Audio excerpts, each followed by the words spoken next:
Hello दोस्तों, नमस्कार। तो आज मैं आपको एक अच्छी खेती के बारे में बताना है जो कम लागत में एक अच्छा खेती हम कैसे कर सकते हैं और किस प्रकार से करें कि एक खेत में 2-2 3-3 सब्जियां आप कैसे उगाएंगे।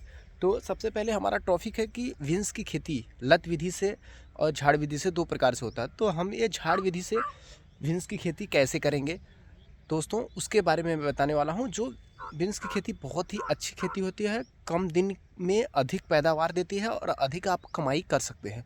और बीन्स की एक ऐसी खेती है दोस्तों कि मार्केट में आपका बीन्स जाने के बाद वो रुकता नहीं, तुरंत उसका हिज हो जाता है। तो दोस्तों आइए, वीडियो को आप लाइक कर लें, चैनल को सब्सक्राइब कर लें। तो बीन्स की जो आप देख रहे हैं, ये पूरी बीन्स का पौधा है। चारों तरफ आपको ये डेढ़ से 2 बिस्से के आसपास में लगाया गया है। अब बिल्कुल फूल और फल दोनों देने के लिए तैयार हो गया और मेड़ पे भी लगाया गया है दोस्तों। तो थोड़ा-सा क्या है कि मौसम एक बार काफ़ी साफ़ हुआ था। तो आज 1 जनवरी है दोस्तों, तो जनवरी में भी 1 फरवरी है, आज कोहरा भी वो काफ़ी तेज़ी से है। तो ऐसे कंडीशन में थोड़ा-सा जो मौसम है वो कमबैक कर गया है, फिर से वापस आया है। तो ऐसे कंडीशन में फसल को थोड़ा-सा दिक्कत होगा। तो दोस्तों आइए, हम आपको बताते हैं कौन-सी परेशानियाँ होती हैं और कैसे ये खेती करना चाहिए। तो किसान भाइयों, आप सबसे पहले ये देखें कि जो पौधा है खेत में लगाया गया है, वो सही है और स्वस्थ है पौधा। सबसे पहले आप इस चीज़ पे ध्यान रखेंगे कि पौधा कितना स्वस्थ है और किस प्रकार से पौधा लगाया गया है दोस्तों। आप देख सकते हैं, चारों तरफ मैं पौधे को दिखा रहा हूँ कि जो पौधा लगा हुआ है काफ़ी स्वस्थ है और सही है। और पत्ते भी कितने साफ़ और सुडौल हैं। आप ये देख सकते हैं कि पौधा कितना स्वस्थ है। अगर पौधा स्वस्थ है तो आपका जो फल और फूल लगेगा दोस्तों, वो भी काफ़ी स्वस्थ रहेगा। तो मैं दिखा रहा हूँ कि फूल भी किसी किसी पौधे में लेना चालू कर दिया। जैसे आप ये देख रहे हैं, इधर फूल ले रहा है। तो ये बिल्कुल अभी शुरुआत है। इसमें थोड़ा-सा एक समस्या हो सकता है दोस्तों, जो ये कोहरा पड़ रहा है, इसमें पाला लग सकता है। तो ऐसे कंडीशन में आपको दवा का उपयोग करना पड़ेगा। और कौन सा दवा का उपयोग किया गया है और कैसे इसकी सिंचाई, निराई, गुड़ाई की गई है, तो उसका मैं डिस्क्रिप्शन में डाल दूँगा। उसके माध्यम से आप जानकारी ले सकते हैं, क्योंकि वीडियो के माध्यम से पूरा बताना पॉसिबल नहीं है दोस्तों। तो इसकी वजह से मैं आपको जो है कि डिस्क्रिप्शन के माध्यम से आप पूरी जानकारी ले सकते हैं। तो आते हैं टॉपिक की तरफ। तो पहला ये दोस्तों कि आप जब बीन्स की खेती करते हैं तो सबसे पहले आप मेड़ नुमा बना के ही करें। मेड़ पे करने से कई फ़ायदे होते हैं। मेड़ पे करने से आपको सिंचाई, निराई, गुड़ाई बहुत आसानी से होता है और हार्वेस्टिंग उसका आसानी से कर सकते हैं। कहने का मतलब कि आप तुड़ाई भी आसानी से कर सकते हैं उसका। उसके बाद उसके देखभाल करने के लिए भी आप आसानी से देखभाल भी कर सकते हैं। उसके बाद जब आप बीन्स की खेती करते हैं तो उनमें देसी खाद का उपयोग, कहने का मतलब जैविक खाद का उपयोग ज़रूर करना चाहिए।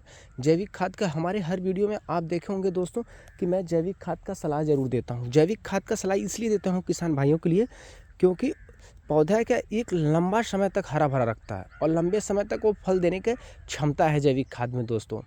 उर्वरक खाद तो कुछ समय के लिए उसको बढ़ा देगा। बिना उर्वरक का खेती करना भी मुश्किल है दोस्तों। मैं ये नहीं कहता कि सारा जैविक खाद ही दें, बल्कि उर्वरक खाद का हल्का फुल्का उपयोग आपको थोड़ा थोड़ा करना चाहिए उसका भी।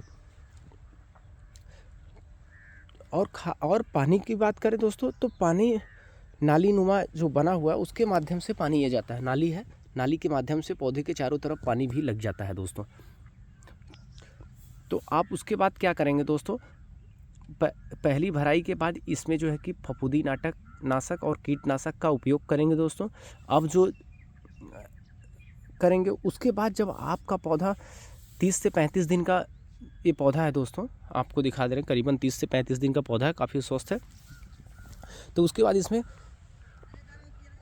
टॉनिक का उपयोग किया जाएगा। टॉनिक का उपयोग करने से फल और फूल जो देता है दोस्तों, काफ़ी तेज़ी से और बड़ी मात्रा में देने लगता है। तो अभी इसमें यूरो ग्रीन का टॉनिक दिया गया है और एक कीटनाशक दवा का उपयोग किया गया है, जो बहुत अच्छा रिस्पांस दे रहा है। और आप पौधे देख के आप अनुभव कर सकते हैं कि पौधे के हिसाब से ही आप देख सकते हैं किस प्रकार का पौधा है, कितना स्वस्थ पौधा है पूरे खेत में। मैं यही आपको सबसे पहले दिखाना चाहता हूँ। उसके बाद दोस्तों, अभी तो आगे और अच्छी बात मैं बताने ये वाला हूँ कि बीन्स आपका 45 से 40 रुपये प्रति किग्रा जाने लगता है मार्केट में। मार्केट वैल्यू होता है 45 से 40 रुपये प्रति किग्रा, और ये 1.5 से 2 बिस्से की खेती है, तो इसमें करीबन 45 से 50 किलो निकलेगा दोस्तों, 45 से 50 किलो निकलेगा। और क्योंकि एक बैग थोड़ा थोड़ा इसका 10-10 नाली 20-20 नाली करके इसकी तुड़ाई की जाती है, जिससे कि एक बैग तुरंत मार्केट अप डाउन करता रहता है। उस हिसाब से मार्केट को भी देखते हुए भी हम लोग इसकी तुड़ाई करते हैं। और अगर आप बीन्स की खेती करते हैं तो ना आप मेड़ पे अगर बोते हैं तो झाड़ विधि से कर सकते हैं दोस्तों, झाड़ विधि से कर सकते हैं। झाड़ विधि से करने से थोड़ा सा समस्या आती है, घास फूस ज़्यादा होते हैं और इसको हार्वेस्टिंग करने में भी समस्या आता है दोस्तों, हार्वेस्टिंग करने में भी समस्याएं आती हैं। मगर दोस्तों क्या है कि पैदावार भी अच्छा देता है, पैदावार भी अच्छा देता है। जैसे आप देख रहे हैं बीन्स इधर फल रहा है, इधर फल भी देना चालू कर दिया, तो सारे पौधे में फल फूल दोनों काफ़ी तेज़ी से लग चुका है। और मज़े की बात ये है कि दोस्तों इसमें रेट अच्छा है, तो 15 दिन बाद ये प्रॉपर तरीके से फल फूल काफ़ी तेज़ी से लेने लग जाएगा दोस्तों। और आप यदि बीन्स की खेती करते हैं तो मेड़ पे ज़रूर करें, मेड़ पे बनाएं, और लत विधि से भी कर सकते हैं, झाड़ विधि से कर सकते हैं।